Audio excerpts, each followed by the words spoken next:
Every expectant mother knows that what she eats impacts her baby. And now research shows that is also true for our cows.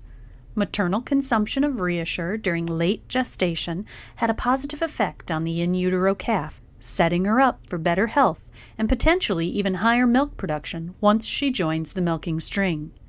Learn more at balchemanh.com/launch and launch your herd for life.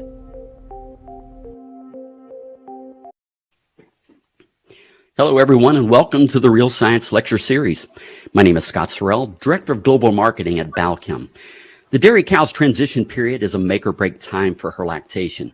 It determines the level of health issues she will experience. It determines if she stays or exits the herd, and it sets the bar for peak milk production, which will determine the total amount of milk she'll produce during the entire lactation. Today, we're pleased to welcome back Dr. Jose Santos to navigate us through the intersection between peripartum nutrition, health, and reproduction. Dr. Santos is a professor in the Department of Animal Sciences at the University of Florida, where he conducts research in dairy cattle nutrition and reproduction. He earned his DVM degree from Sao Paulo State University in Brazil and completed his master's and PhD degrees at the University of Arizona and a clinical residency in dairy production medicine in the School of Veterinary Medicine at the University of California, Davis. Before joining the University of Florida, Jose spent 8 years as a faculty member in the Department of Population Health and Reproduction in the School of Veterinary Medicine at UC Davis. Jose, welcome back to the Real Science Lecture Series. You should now have complete control of the screen. Thank you, Scott. Let me share my screen with you. Well, good morning to those who are here in the United States, and probably good afternoon or evening for people elsewhere. It's a pleasure to be here, and for the next 45 minutes, I hope I will spend a little bit of time with you exchanging some ideas related to the transition period and how that may impact the success of the subsequent lactation. And then I will touch on a few aspects on how nutrition may interact with that. So this is how I typically see the transition from the dry period to the point in which the cow leaves the fresh pen. So if we think about the activities that we typically perform on dairy farms, first thing, we plan a dry-off, which typically takes place based on when the cow became pregnant. So I'll make the case that cows should be dried off at about 230 days of gestation. And at this stage, we hope that cows have proper body condition. And what I mean by that is that they are neither over-conditioned or they are extremely emaciated. So in the 1 to 5 scale, we hope cows would be here with a body condition score between 275 and 3.25. And here we need to have a plan to control mastitis, to control lameness, to control infectious disease, and we typically would feed a diet to avoid over or under consumption of nutrients. Okay, so we don't want this cow to gain body fat, neither we want this cow to lose body weight. Okay, obviously she's going to be growing a calf, and there will be weight gain, but we don't want her to deposit excessive amounts of body tissue that is not just calf and uterine weight. And then this cow would be moved to a close-up group when she is about 250 to 255 days of gestation, approximately 3 to 3.5 weeks before the expect calving date, which for the Holstein breed today, gestation length is approximately 275, 276 days. Here, hopefully, we'll be able to properly group cows. And what I mean by that is to have nulliparous separate from parous cows. And I'll make the 2 points that are important relative to that. We'll continue with our health program. And here, the main goal is to feed diets to minimize metabolic disorders in early lactation, because these problems here will set the cow back for a successful lactation, whether we think about survival, milk production, and reproduction. And then once this cow gets into the calving time, we hope that she will be in a comfortable place and will be assisted by trained personnel that knows when to intervene. At the same time, they minimize intervention and they also reduce calving-related disorders. So here's a trade-off between having reduced number of stillbirths at the same time that we don't cause excessive damage to the cow because of early assistance, particularly for newly paired cows that perhaps are delivering a male calf, that are the ones that are going to have a greater challenge at this point. Once this cow moves to the early postpartum period, we need a plan to monitor health for early diagnosis of disease, and we need treatments and therapy that are science-based at this point. So here we have to feed diets that do not limit voluntary dry matter intake. So we want to feed diets that we know that cow will be able to eat as much as she wants. And the goal here is to control excessive weight loss in cows, in particular excessive lipomobilization, which we can use as a thermometer, subclinical ketosis. So we can use this just to guide us whether these cows are losing excessive amounts of weight or not. And the goal here is to minimize that. One aspect of controlling excessive body tissue loss is to have cows that can have a proper body condition, and we have at the same time less disease. Then once this cow graduates from this fresh pen, which can last up to 4 weeks, in some farms maybe only 2 weeks, in some farms maybe a little longer, depending upon the calving flow of cows. Then she moves to a high group in which we're going to feed diets that maximize milk production and also facilitates the recovery of body condition. So those are sort of key goals of the transition period and key tasks that we typically implement in most farms. All of this we want to do with proper cow comfort and heat abatement. So let's look at the importance of cows spending time in this transition pen. So a few years ago, Achilles Vieira Neto, a PhD student now working with Merck Animal Health, he collected data from 2 herds over 3 calendar years, and we collect over 18,000 cow records from those farms that we monitor disease. And the disease we were interested were those listed here. Calving problems such as dystocia and stillbirths, retained fetal membranes, metritis, respiratory disease, mastitis, displaced double mason, other digestive problems, and whether the cow died or not. And this all in the first 2 months of lactation.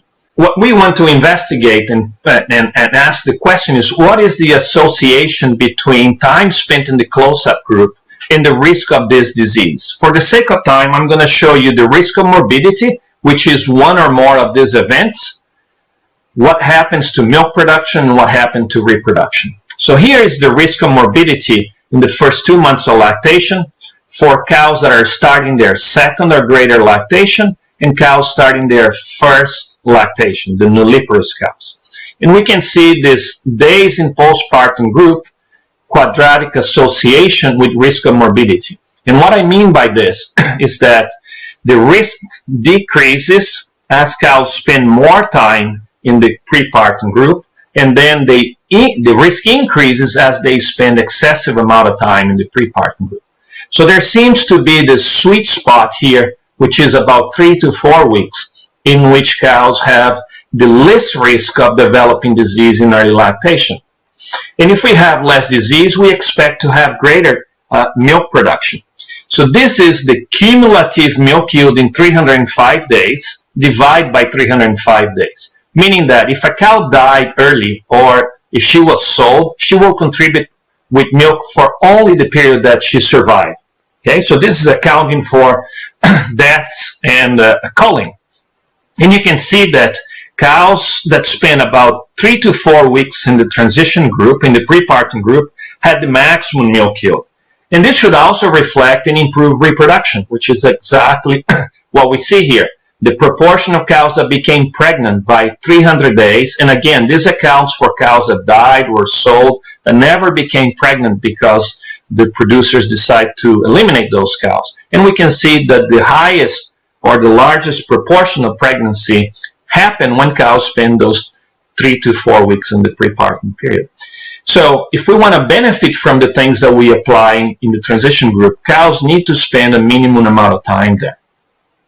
Now let's just look at this typical dairy cow on a farm. So this is your typical Holstein cow, okay, that averages peak milk yield at approximately 45 kilograms per day. So obviously many cows produce a lot more than that. But if you think of our average cow today, she requires this many megacalories of metabolizable energy for her maintenance. And then she needs this many megacalories of metabolizable energy for milk production. So to produce 45 kilograms of milk, which every cow will do at some point, or most of them will do at some point, she has to consume 70 megacalories of metabolizable energy per day. This means that if I divide this 70 by the maintenance, this cow is working at about 4.5 times her maintenance needs. Now, if we get extremes of the population, such as the current world record, this cow peaked at 123 kilograms of milk. And there are probably many cows that get close to this one, perhaps not 123, but many cows today produce 70, 80, 90 kilos at peak. So this cow is probably a little larger than this one. So she requires a little more, I'm assuming, for her maintenance. I don't have her body weight. But for synthesis of milk, she requires a lot more. So this is a cow that's working almost 9.5 times her maintenance needs. So it's obvious that cows like this, and as we have more and more of those, they are more sensitive to alterations and stress and stressors that can affect how nutrients become available to them, and that can affect long-term reproduction. So let's just look at this data here. These are data that we collect from a little over 5,000 cows, in which we took blood samples sequentially before the first insemination to determine whether these cows were cyclic or not. And then we asked the question, is there any association between the change in body condition in the first 65 days in milk and the probability of cyclicity, or the milk yield in the first 90 days in milk and the probability of cyclicity? So you can see clearly here that cows that lose excessive amounts of body condition, 1 unit or more in the 1 to 5 scale, a smaller proportion of them is cyclic by the end of the voluntary weaning period. So 58 versus 81%. So losing too much tissue is not good for resumption of cyclicity. Now, milk production, if anything, has a positive association with cyclicity. In other words, cows that are more productive, and this is the quartile within primiparous and multiparous that produce on average 50 kilograms per day in the first 3 months of lactation. And this is the quartile that produce only 32 kilograms per day. You can see that numerically the changes are small, but statistically it's a positive association. So we get more cyclic cows in those that produce more milk. Now let's look at pregnancy at first AI. We see the same association. A smaller proportion of pregnant cows when they lose too much body tissue. More pregnant cows when these cows suffer no change in body condition in early lactation. And if we look at milk yield, we see no relationship whatsoever. So my point here is that maintaining body tissue in early lactation or not mobilizing excessive amounts is very important. So how do we do this? We minimize the proportion of cows that are overconditioned once they go dry, and we reduce the risk of disease in early lactation. So why am I telling you this? So let's just look at some mechanistic data here. This is a molecule of glucose, which is needed by many tissues, including the mammary gland, but also the central nervous system. And we know that the central nervous system, particularly the hypothalamus, is important to control reproductive cycles. This is another molecule that has a small alteration. You can see a replacement of this hydroxyl group by a hydrogen in this carbon here. And this small change here is enough to prevent the molecule to enter the glycolytic cycle. So it blocks glycolysis, meaning that it blocks the supply of energy for the cell. And the cells that surround the neurons, they require glucose. So what these people here did, they infused either saline in the fourth ventricle of the brain of ewes, or they infused this molecule to the oxyglucose that we know blocks the supply of ATP for the cells. And you can see that when saline was infused, these animals continue to have pulsatility of luteinizing hormone. And this hormone is very important to maintain follicle development, to induce ovulation. Whereas when they infused 2-deoxyglucose, they completely ablated the pulsatility of LH by the pituitary gland.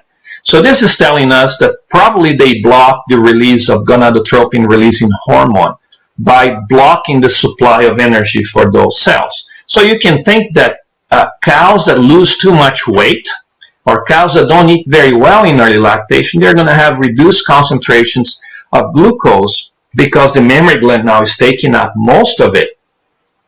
And in those cases, reproduction will be set as a secondary plan.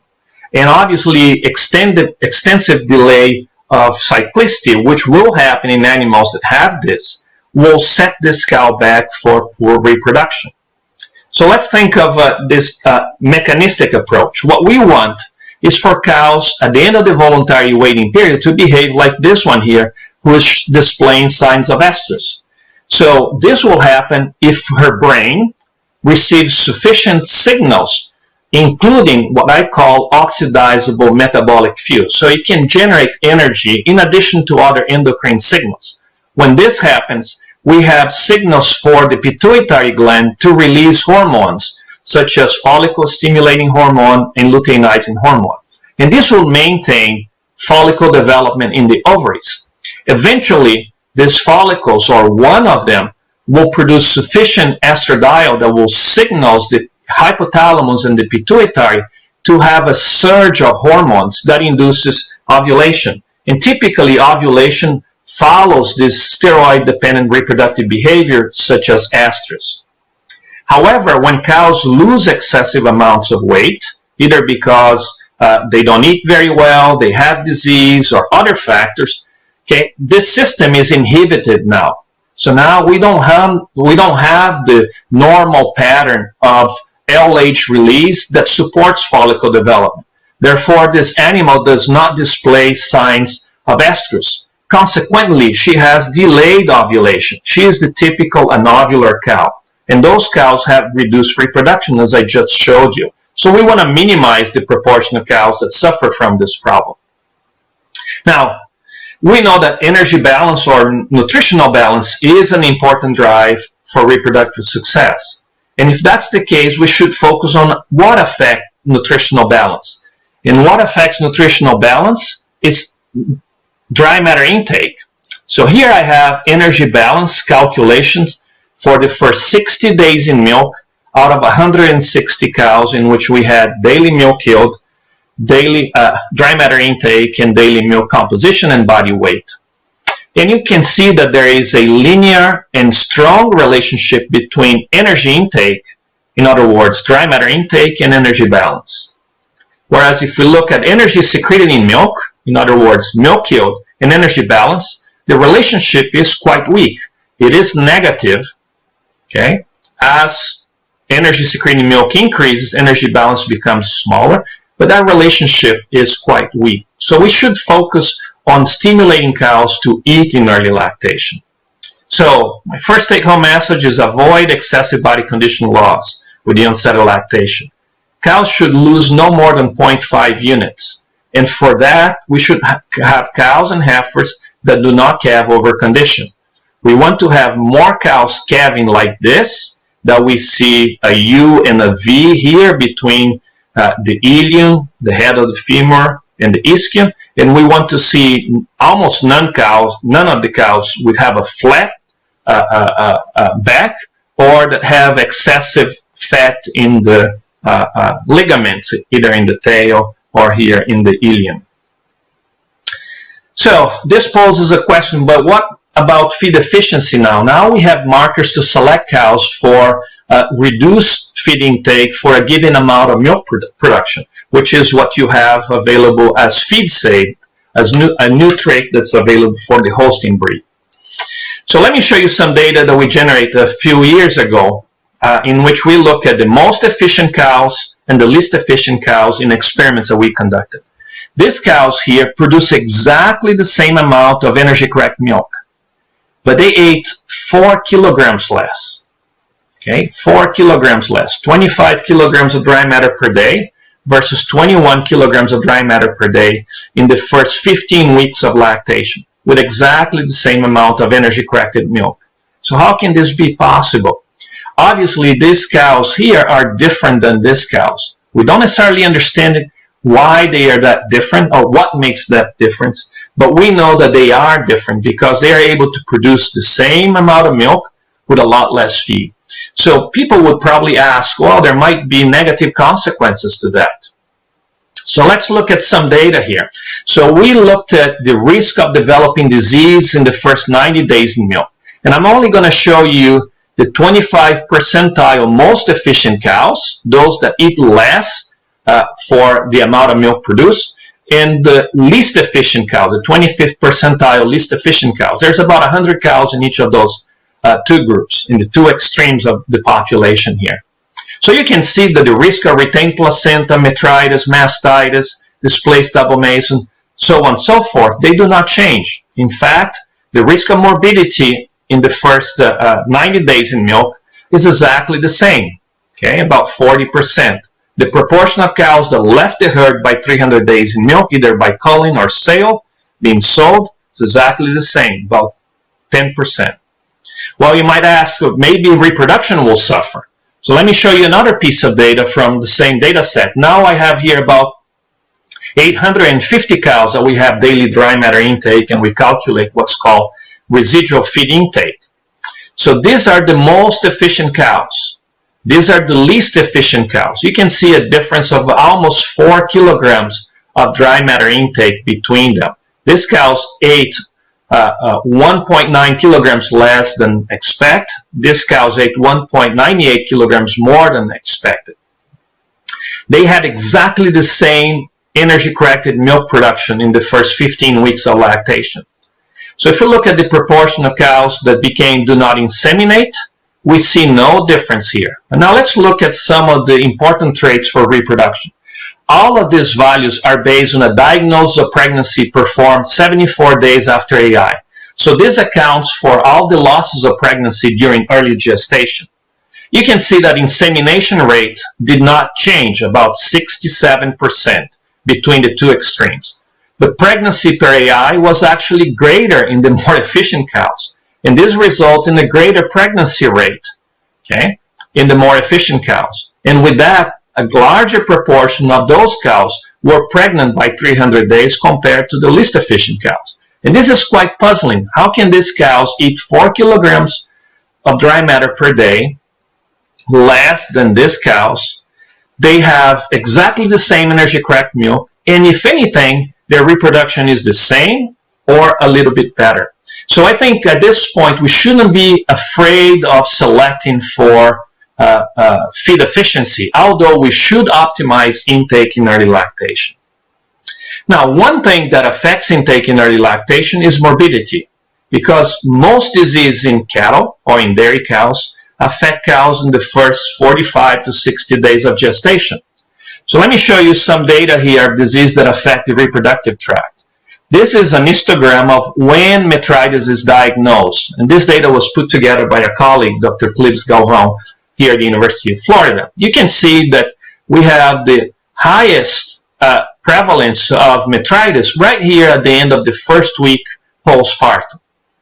Now, if we look at this data from Eduardo Ribeiro from University of Guelph, you can see that of the disease that do not affect the uterus, still most of them affect cows in the first 3 weeks of lactation.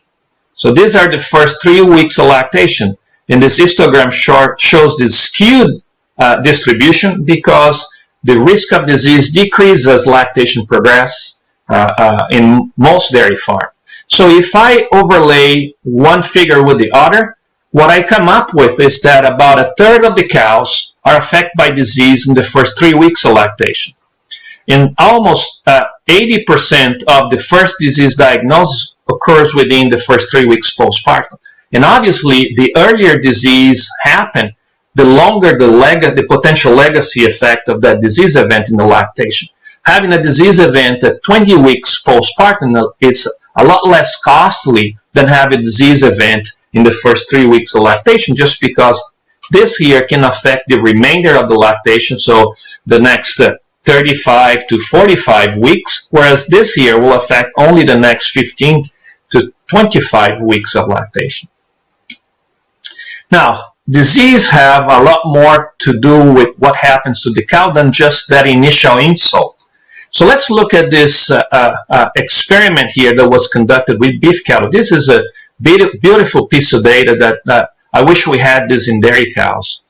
So what these investigators at Oklahoma State University did is that they catheterized animals in multiple blood vessels, in the portal vein, in the hepatic vein, in the mesenteric vein and artery. And by doing this and infusing a marker, they can calculate blood flow across of the portal drain viscera, across the liver, and across the total splanchnic tissue. But here's what they did. They had animals that were kept as control. So they received saline in the trachea. Or they challenged those animals with a bacteria, Mannheimia hemolytica, that induces an inflammatory response in the lungs. So they had animals that were fed and animals that were fasted. For this discussion here, I'm going to focus comparing the control with the animals that they induce an inflammatory response in the respiratory tract. And I want to make a parallel between this steer here and a cow that develops metritis, because they have many of the hallmarks of an acute inflammatory disease. Okay, so they have an acute phase protein response. The cow also does. They have destruction of tissue. You can see the cow also does, but they affect different tissues. So it may not be a perfect comparison, but it's probably the best that we have today. So this is the flux of amino acids. They calculate the flux of multiple nutrients, and I'm going to show you the flux of amino acids from his PhD dissertation.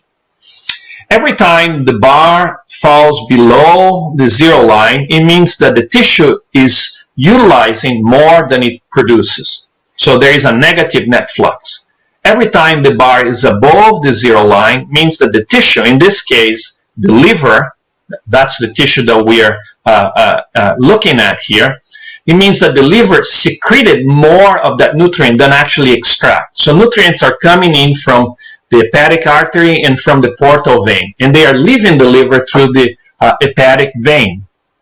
So you can see that for essential amino acids, both are below the zero line. So the liver is extracting more than it can produce, because obviously the liver is unable to produce essential amino acids. Okay? But the interesting thing is that it's more negative for the animals that underwent the bacterial challenge. Now let's look at the non-essential amino acids, those that cells can synthesize. Now we see a positive flux for the control animals that receive saline, but continue to see a negative flux for the animals that had that bacterial challenge or induced inflammatory response. So if we look at the total amino acid flux across the liver, we see a big difference. So the difference here is about 2.6 moles per day in a steer that weighs about 400 kilograms. So if we do a quick calculation and we use the average molecular weight of the 20 proteins synthesizing amino acids, this 2.6 moles per day equates to about 380 grams of amino acid that is in the bloodstream. Okay, that's in the circulation. And if we use an efficiency of amino acid extraction by the mammary gland of about 0.69% of metabolizable protein into net protein in milk, that equates to the protein equivalent of 8 kilograms of milk or 18 pounds. So you can see that there is a shift in partition of nutrients with an inflammatory response that's pretty substantial if what happens in the steer equates to what happens in a cow with an acute inflammatory disease, for example, as postpartum metritis. So not only disease induces this sickness behavior that cows eat less, they don't feel like doing things, but alters also how the cow uses nutrients and places more nutrients now to fight the disease process, and less becomes available for production and growth. Now, this has to have consequences to reproduction, and we know very well. So let me show you some data in which we inseminated cows that we had previously diagnosed without any disease event in the first 60 days of lactation, or cows that had at least one disease event. And then we flushed those cows on day 5.5 to 6 after insemination, and we evaluate fertilization and embryo quality. So we recover 420 embryo oocytes, and we can see clearly here that fertilization was reduced. The proportion of live embryos was smaller, and the proportion of high-quality embryos was also smaller. If we remove the oocytes from the calculation, we see exactly the same picture. Of all fertilized eggs, the proportion of live embryos and high-quality embryos in these cows that were not superovulate. So this is what happens in a typical farm. So this was done in a commercial dairy farm. And you can see that we detect a reduction in embryo quality, which means by day 1 or 2 after insemination, we have fewer pregnancies in those cows. Now, this must be a problem of high-producing cows. Okay, so we decide to go and investigate this on a farm with this type of cattle. These are Holstein Zebu crosses that produce about 7,000 kilograms of milk in a grazing type of system. So a cow that produces 15 to 16,000 kilograms of milk. And we diagnose disease. Ingrid diagnosed disease in those cows, and we segregate cows without any uterine disease and cows that had at least one uterine disease. And here includes metritis, clinical endometritis, and subclinical endometritis. So most of this uterine disease was composed by cows that had subclinical endometritis. In other words, we don't find clinical signs of disease in those cows, but they have an inflammatory response in the uterus. So what happened? The beauty of this study is that 100% of these cows only received timed embryo transfer. So they did not receive any AI. It's only timed embryo transfer. So we bypass fertilization in the very early stages of embryonic development. And these cows receive an embryo. So we looked, what was the service rate, or let's say, quote-unquote, insemination rate, if you will. You can see that it's smaller for cows that had uterine disease, to a large extent because those cows had a smaller pregnancy per embryo transfer. By reducing pregnancy, you will also affect in service rate. And by doing this, we affect pregnancy rate. You can see that the 21-day cycle pregnancy rate was smaller for cows that were diagnosed with uterine disease in the first 32 days postpartum. Okay? And this results in an additional 32 days of median days to pregnancy in cows that develop uterine disease compared to cows that did not have uterine disease. And remember, most of this uterine disease here is not necessarily a clinical disease that we see by just collecting uterine or vaginal discharge. So what's going on here? We think that this inflammatory response can alert the maternal immune, in addition to causing damage to the tissue, affecting fertilization, affecting the ovary, affecting the quality of the oocyte, and multiple aspects, but this also affects the ability of the uterus to sustain pregnancy. And for that to happen, the maternal immune system in the reproductive tract has to tolerate components of the embryo that have foreign proteins, such as the proteins that are induced by the fact that half of the genetic material of this embryo comes from the paternal side, what we call this paternal alloantigens. And we think that when we have an inflammatory response, in particular in the reproductive tract, this can affect the ability of the maternal immune system to tolerate those embryonic proteins, and that can induce increased pregnancy losses, among other factors. So, second take-home message, we need to stimulate intake. That influences nutrient balance, that affects resumption of cyclicity. Cyclic cows have increased estrus expression, pregnancy per insemination, and they are more likely to maintain their pregnancy. We also need to minimize disease because disease causes inflammation and tissue damage, and that alters how nutrients are used, and now it favors control of the infection and inflammatory response at the expense of growth and survival. And reproduction, I'm sorry. So the priority now shifts to survival, and this has long-term effects on reproduction. Now, let's just shift gears and I'll give you a couple examples. If the goal is to reduce problems, we need to think about how we formulate diets that will improve reproduction, and we should focus on these two important concepts. We know that reproduction is reduced once we have disease. So it's obvious that we should formulate diets that reduce the risk of disease. That's the first aspect. And then we should incorporate nutrients that are known to show a benefit to reproduction in cows. So I'm going to give you a few examples just because we don't have time to cover, a very extensive area. So let me show you one nutrient that can influence the risk of disease or metabolic disorder. One of which is choline. Choline is this molecule that you saw in the video early on that once consumed can be utilized to synthesize this larger molecule here. Actually, there are many molecules that is called phosphatidylcholine that can be quite variable in its composition of fatty acids that's connected here to this glycerol molecule. And phosphatidylcholine is very important because it plays numerous roles, and it's part of every cell in the body.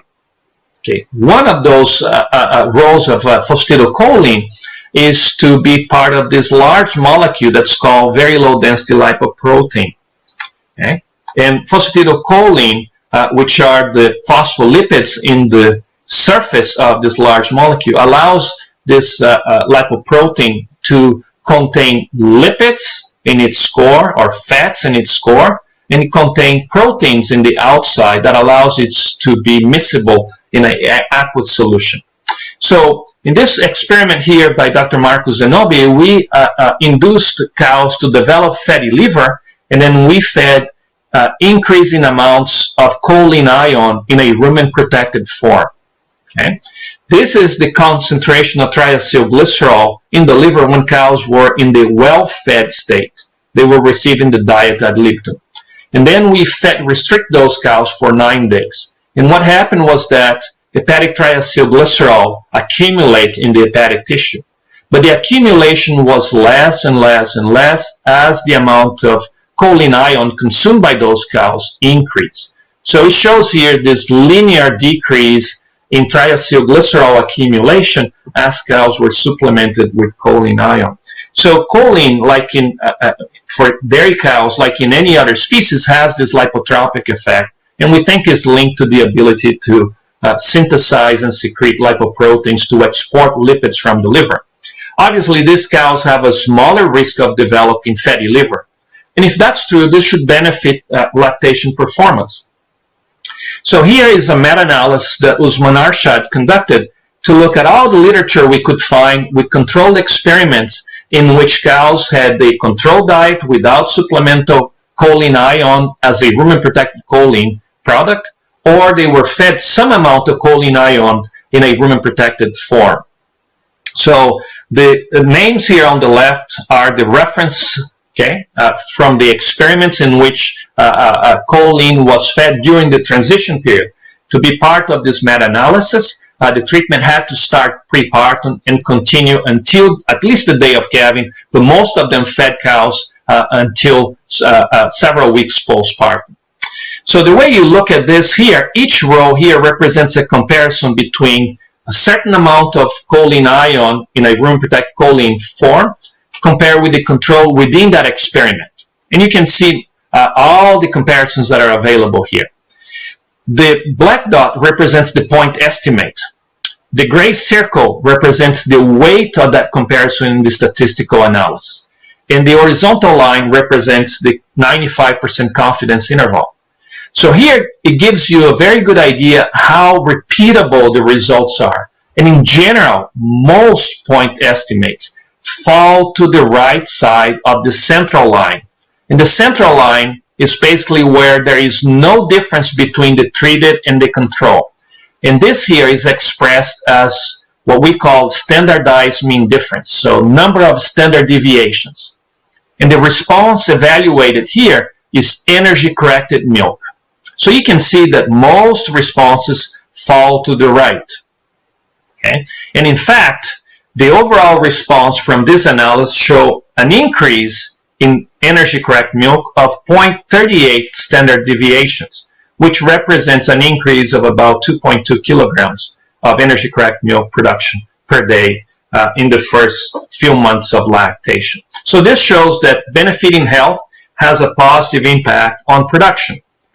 Now let me give you another example of a manipulation of the diet that provides benefits to health and production. So these are a list of mechanisms involved on how acidogenic diets prevent hypocalcemia in cows. Just quickly, when we induce a slight metabolic acidosis, we ionize calcium that's present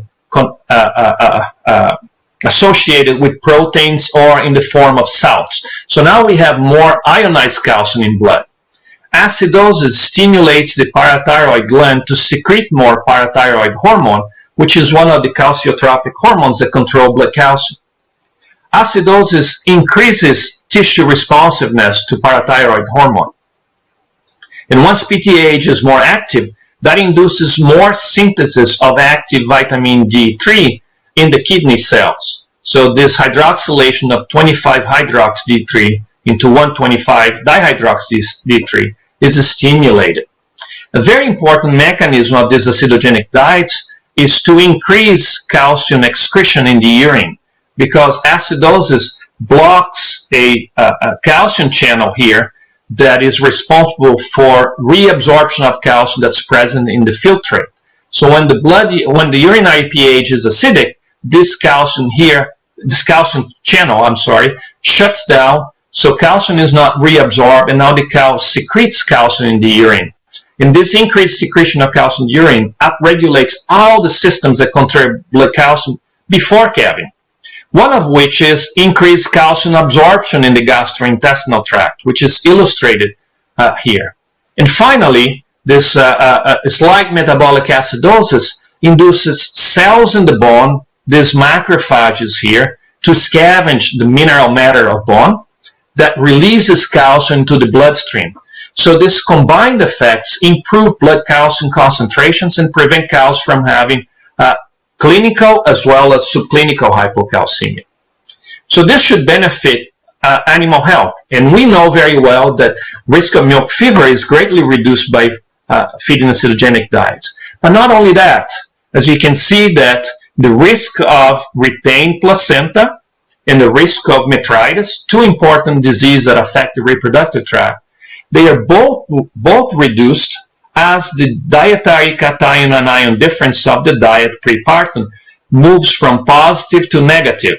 So when we feed acidogenic diets, the risk of uterine disease decreases in dairy cows. And we know that uterine disease affect production and affect reproduction.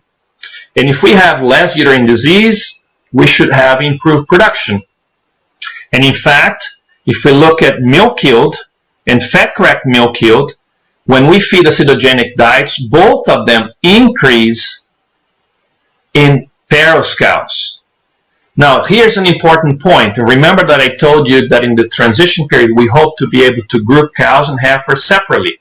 One of the reasons is that heifers do not respond with an increased milk yield by feeding acidogenic diet. So we don't get that benefit from nulliparous cows. But we do get an important benefit of feeding acidogenic diets to Paros cows because we prevent milk fever, we reduce the risk of uterine disease, and we produce more milk or fat-correct milk postpartum.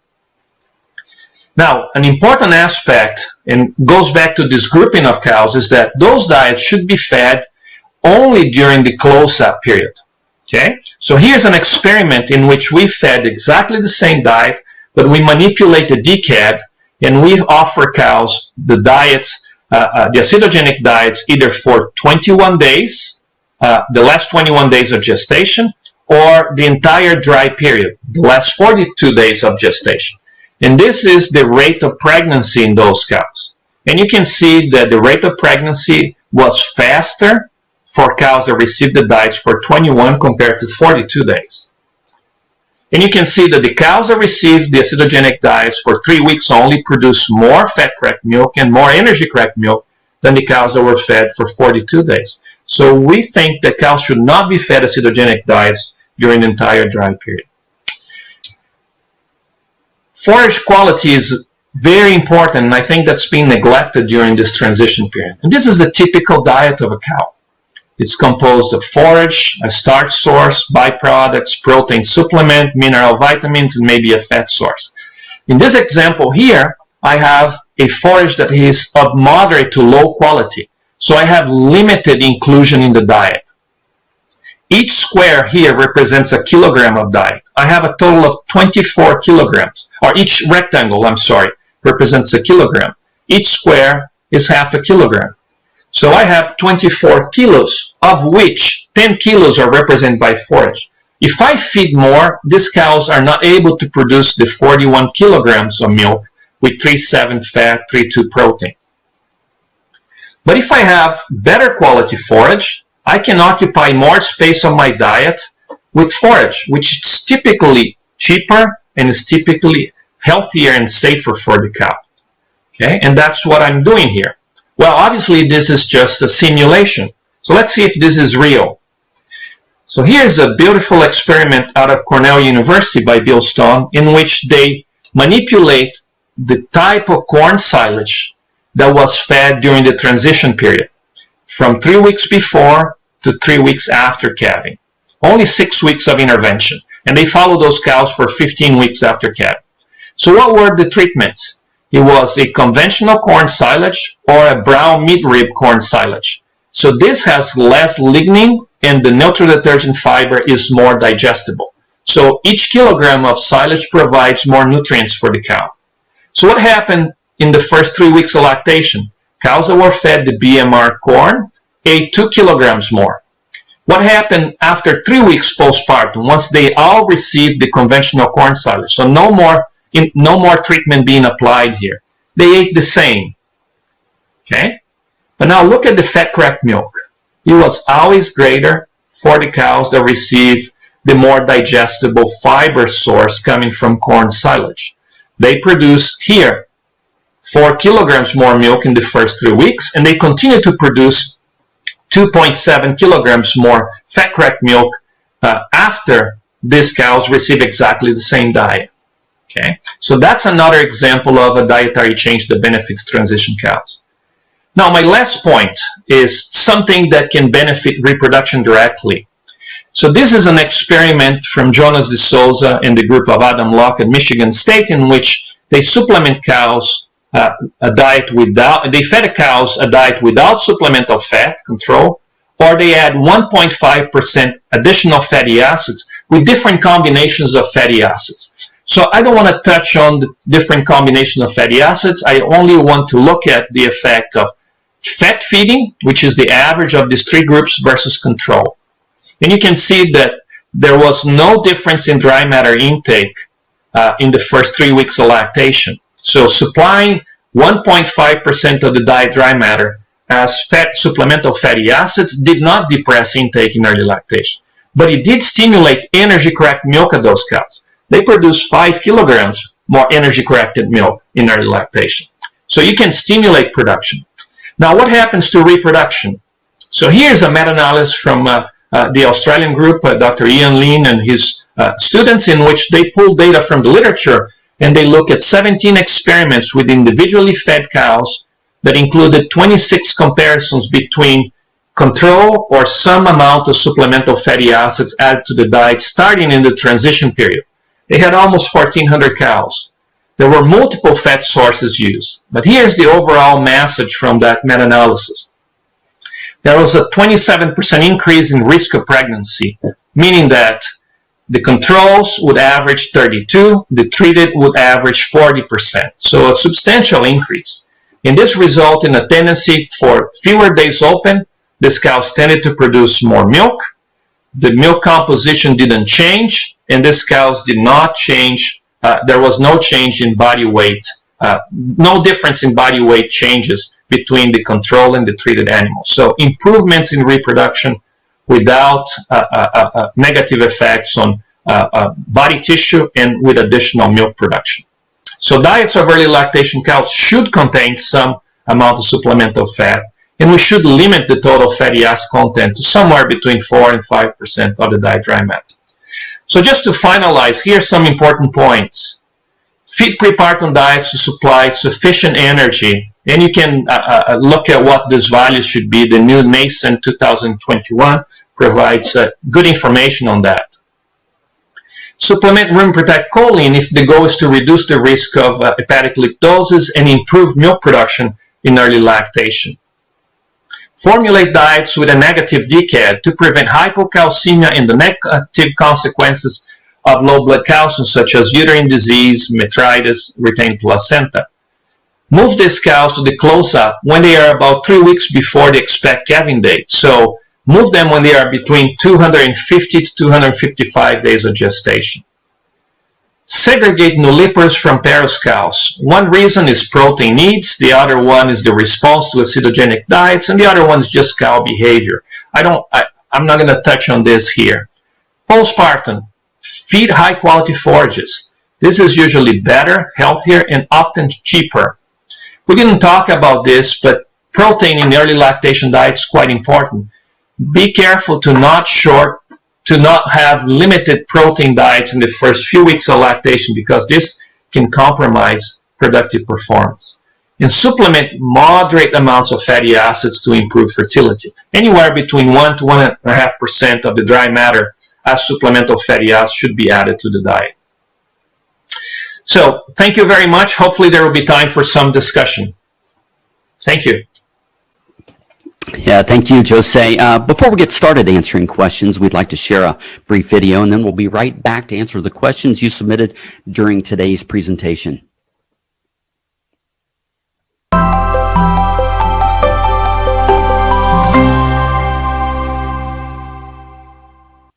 $0.05 might not seem like much, but when it's 5 cents for every cow every day, then it really adds up. New AminoSure XM precision-release methionine provides the optimal combination of cost, feed stability, rumen stability, and intestinal release to deliver the best cost per unit of available methionine on the market today. Learn how at balchemanh.com/findyourx. All right, as a reminder, you can still submit questions through the Q&A tab at the top of your screen. Jose, your first question is related to the dry cow period. It says that it seems that the single dry cow group management has become more popular recently. Many dairies do this to improve labor efficiency. What does a cow miss out on when managed in a single dry cow group? I think that's also relevant, right, to our some of our European producers as well that have only one cow dry group. Go ahead, Son. Yeah, so obviously when you do this is because you had either constraints in terms of facilities or you have this aspect of optimizing labor. It doesn't mean that it's better for the cow, so that should be clear, okay? So what we're missing is that obviously we're spending a little bit more money over the entire dry period doing things that probably the early dry cows don't need, such as some feed additives that are probably not needed in the diet. If we're feeding acidogenic diets, there's probably a negative consequence of feeding for the entire dry period, because acidosis has its role. It's beneficial for mineral metabolism, but it doesn't need to be fed for 45 to 60 days. And lastly, obviously, we would be spending money, for example, with additional protein in the diet, or if we are adding a little bit more energy in the close-up group. If we do this now for 7 to 8 weeks, there's a chance of cows accumulating a little bit more visceral fat, which is not advantageous to them. So if we have cows eating well, 12 to 13 to 14 kilograms of dry matter a day, becomes an issue formulating a single diet that prevents weight or body fat gain in the early dry period, and at the same time stimulates intake once they get closer to calving. So those would be the major issues in my view. All right, thank you, Jose. Gopal Swami is asking, what is the significance of lower urine pH values below 5.5? Oh, that's actually not a good thing. So once you get cows to very low pH, which a lot of people do just because it becomes more consistent, But for the cow, that's detrimental. So if cows develop what we call uncompensated metabolic acidosis, they are unable to maintain blood pH. The first blood pH, so the first thing they do is they back off on intake. That's the first thing they will do. Acidosis suppresses appetite. But there are other consequences, one of which is that it inhibits insulin release by the pancreas and inhibit insulin action on peripheral tissues such as the adipose tissue. So when we induce severe acidosis in cows, let's say if your cows are having urinary pHs of 5.5, 5.2, not only they eat less, but now they also start to mobilize more adipose tissue. So this can set them up for other type of metabolic disease such as fatty liver, ketosis, and the reduction in dry matter intake may set them up for displacement of abomasum. That's not recommended. So if you're using acidogenic diets, target an average of 6.2, 6.3, and aim such that almost every cow is between 5.8 and 7. So you have a variation among cows, but make sure that every cow is between 5.8 and 7, with a mean for the group of about 6.2, 6.4. All right. Jair is asking, do you see a potential for feeding specific fatty acids during the prepartum period? That's an interesting question. I think there is, but we lack data, to be honest. So we know that fatty acids have this nutritional role, but they are also very active molecules. And it's probably possible to manipulate this inflammatory response that normally happens in early lactation by altering the types of fatty acids that we provide in the diet. So if you ask my feeling, but it's not backed up by really strong data, is that if we were to feed fatty acids of the omega-3 family, such as alpha-linolenic acid, eicosapentaenoic or docosahexaenoic acids, and we were to enrich the phospholipid layers in tissues with those fatty acids, probably we could reduce an exacerbate inflammatory response in early lactation, which would probably be beneficial to tissues such as the reproductive tract or a general inflammatory response that would probably consume more nutrients than needed. So I think there is an opportunity there, but I don't think we know very well about it because we don't have enough experiments or data that have tested that hypothesis. All right, makes sense. Mohammed would like to know your recommendation for using monopropylene glycol in the transition period. Well, my recommendation is to not use unless the cow needs. And the cows that typically benefit from that are those, for example, that have excessive lipomobilization. So there's good data out of Wisconsin and Cornell showing that drenching cows with propylene glycol that have excessive ketogenesis has some benefits to reduce calving and subsequent disease such as displaced abomasum. But there's lots of data in the literature that giving propylene glycol to every cow, it shows improvements in reducing blood NEFA, reducing ketones, but usually you don't gain anything in production, health, or reproduction overall. So there are subgroups of cows that benefit from that, and maybe you might target those cows if you're screening, for example, for hyperketonemia. But given to every cow, I don't think that's recommended at this point. All right. Dr. Chad Jenkins is asking, do you think there is a value to co-supplementing choline and methionine during the transition period, or does it make more sense economically to choose one or the other? I think there is a role for both of them, my opinion. I think the importance of methionine in lactating diets is unquestionable. And I think the role of choline in the transition period is also unquestionable at this point. So if I could choose, or if I would feed choline, rumen protect choline during the transition period, so starting at 250, 255 days of gestation and continue until the cow leaves the fresh pen. And I would definitely formulate for amino acids, which means include methionine in early lactation. There's probably a role for methionine prepartum as well, but I don't think we have those data just with methionine prepartum. So almost all experiments that have methionine transition period fed before and after. So we need some experiment that explore just feeding prepartum to understand whether that additional methionine, those extra 4 or 5 grams of metabolized methionine, plays a role in postpartum health and reproduction of cows. I think when you feed during the entire transition period, before and after calving, there's lots of very good data from multiple places that show benefits to that. What we don't know is just feeding prepartum is needed, because I can easily increase the overall metabolizable protein in the diet by just feeding a little more soybean meal or some other protein source. Very well. We just passed the top of the hour. We have a lot more questions. Can you stay on for just a bit? I'll be glad to. All right. Very well. Yeah.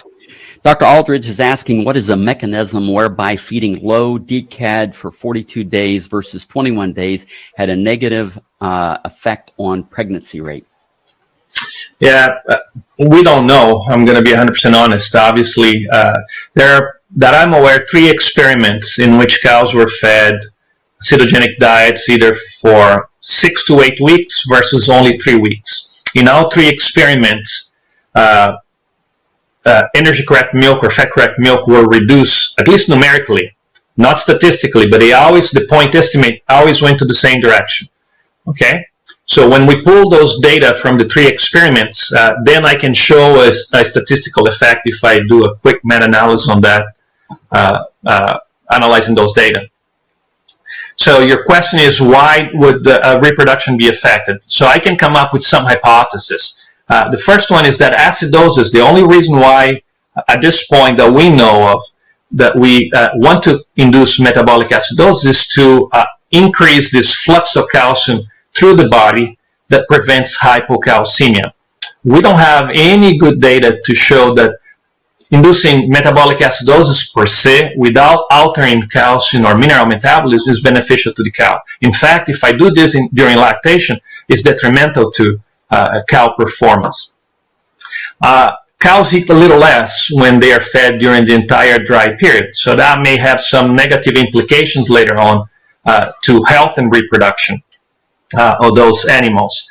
But we don't really know because we don't have extensive data on that. It's a single experiment with 114 cows, and that's what we observed. So there is some indication that's not beneficial, but we don't understand the mechanism. I think is related to the fact that metabolic acidosis was designed to prevent hypocalcemia, but it was not designed to have this overall health benefit to cows.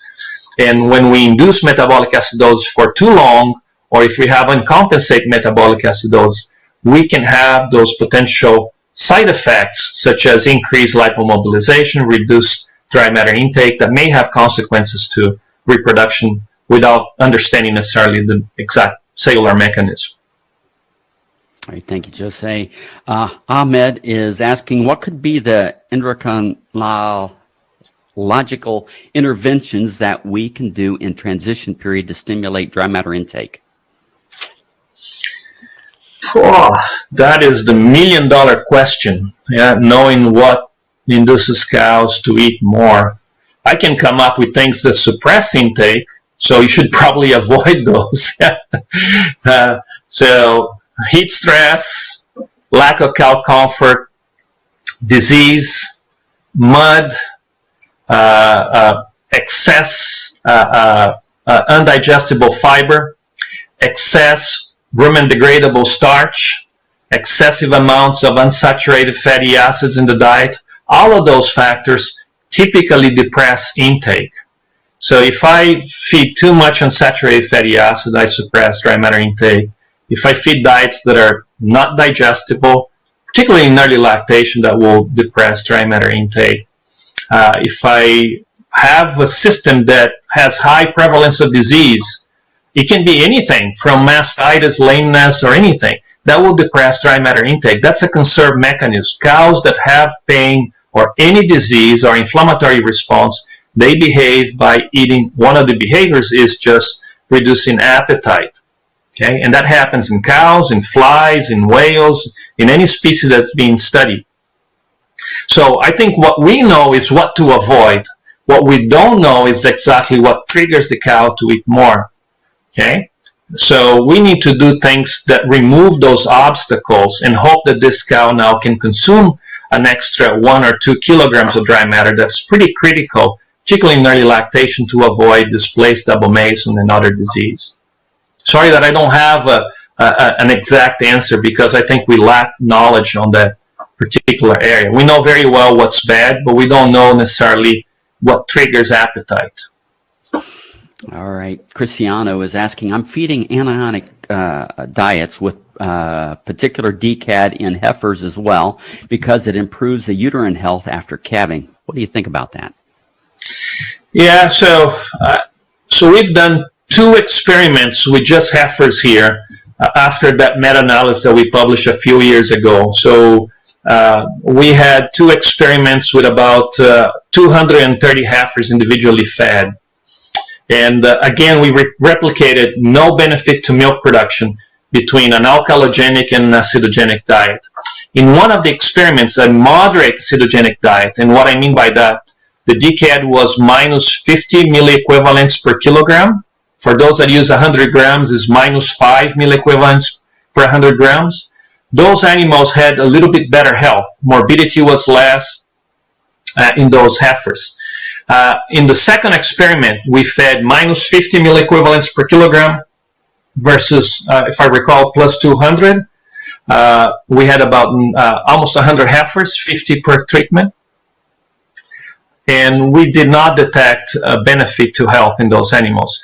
So in the meta-analysis, if I go back and I showed you the data, you have to remember that 85 to 90% of the data came from experiments with Paros cows, cows starting their second or greater lactation.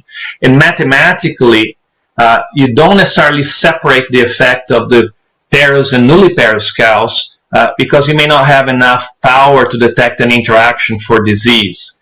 Not every experiment reported disease incidence. So when we go from all the experiments that reported some of the aspects that we were interested on to uterine disease, we lose a lot of data because people just don't report when they publish some experiment, don't report some data when they publish experiments. So when we get down to the disease data, we may not have enough power to detect an interaction between DCAD and parity. So then if the interaction is not there, the point estimate is going to go in the same direction whether we have a heifer or a cow.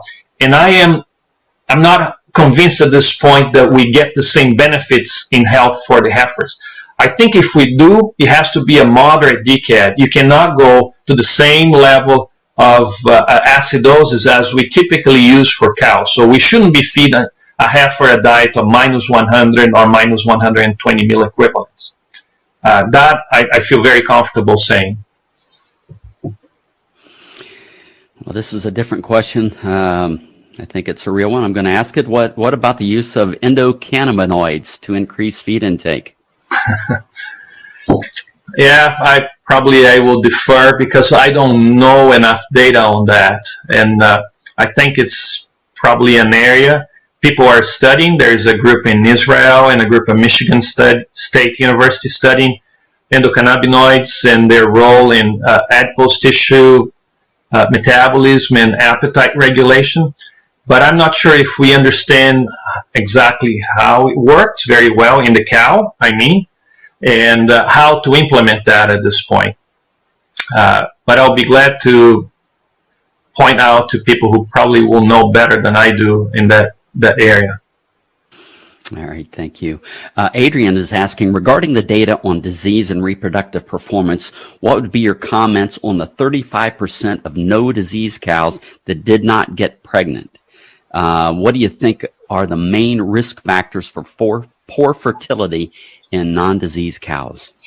There are many reasons, yeah. So you got to remember that disease is one component that can negatively influence reproduction, but I can come up with many reasons. So proper ovarian response to hormonal treatments. So let's say you have a perfectly healthy cow, but she doesn't completely regress the corpus luteum when you synchronize her for insemination. A little bit of progesterone can either block ovulation or block sperm transport. Your technician doesn't deposit semen properly. The semen quality is less than ideal. This cow is healthy, but she has hyperthermia. So there can be multiple reasons other than disease that can impair reproduction. And this is why you always have to think about populations, and you have to look at groups of cows and not just individually, particularly on herds. And unfortunately, there are many reasons, disease being one of them, that can affect reproductive performance. All right, Jair is asking, what are the best hypotheses behind more efficient cows? What anatomical or metabolic effects could be implied? Yeah, this is very puzzling, I have to say. And we have data in beef cattle. We have a little bit of data in dairy cattle. So I think they're obviously different. There are genetic differences, and there are obviously major phenotypic differences. So I can come up with a few possible ideas, yeah? So those cows might spend less, may have less maintenance requirement. So we apply this rule of 100 kilocalories of net energy for every kilogram of metabolic weight as a rule for every cow, yeah? So if a cow weighs 600 kilos, and if I have 100 cows that weigh 600 kilos, they all have the same maintenance requirement. And we know that that's probably not true. So they may have differences in maintenance requirement. That's one of them. They may have differences in body composition that alters maintenance requirement. They may have difference in digestibility. So just how they digest feed. Maybe the more efficient cow she chews more. Her rumen microbiota is more efficient. Maybe the way the microbiota uses the carbon in the rumen is different. So favors one set of short chain fatty acids versus another. Maybe they absorb better nutrients. Maybe during the post-absorptive metabolism, they have less futile cycles, so they utilize nutrients more efficiently. For example, let me give an example of amino acid utilization by the mammary gland. We know that different amino acids are extracted by the mammary epithelium with different efficiencies. We use a value, and I think the new nascent dairy cattle uses a 69% efficiency of amino acid extraction from blood into milk protein. So perhaps the more efficient cow has an efficiency of 75 or 80% amino acid efficiency. Maybe they degrade less protein in the rumen, so they preserve more amino acids. So proteolysis and deamination is altered, which favors amino acid absorption. So there are multiple reasons. Yeah, and I don't have a good answer for your question, but I think we can address this in this segmental area until we come up with a good model for this more efficient cow. And I think this will be an area of research in the near future. All right, Jose, we're 15 minutes now behind after the hour, and I've still not gotten to all of the questions yet. My apologies, but I will say that we'll try to address these on the Real Science Exchange, which is our follow-up podcast where we take a deeper dive into the subjects that we address on the webinar. So if you've not discovered the Real Science Exchange yet, I would encourage you to do so. It's available on any of the popular podcast platforms, and it's also available on YouTube. And so with that, Jose, thank you very much, and I want to thank everybody for attending today's webinar. If you have additional questions, please submit them to anh.marketing@balchem.com. The Real Science Lecture Series of webinars will be closing out 2022 with a highly anticipated set of webinars. On November 15th, we'll welcome back Dr. Temple Grandin to share insights into animal behavior and autism. And then on December 13th, Brett Stewart from Global Agritrends will join us to summarize 2022 and share his insights into what we might see as economic drivers around the globe in 2023. Visit balchem.com/real science for more details and to register for all future webinars. Balchem's podcast series, The Real Science Exchange, continues to offer a deeper dive into our webinar topics. Log on to your favorite podcast platform or visit balchem.com/podcast. Watch for new episodes, including 2 special producer panel podcasts that were taped recently at the World Dairy Expo. Be sure to subscribe so you don't miss it all. If you want a really cool Real Science Exchange t-shirt, just subscribe to Real Science Exchange and send us a screenshot along with your address and t-shirt size to anh.marketing@balchem.com, and we'll get that off to you right away. And then on behalf of Balchem and Dr. Santos, thank you for joining us today.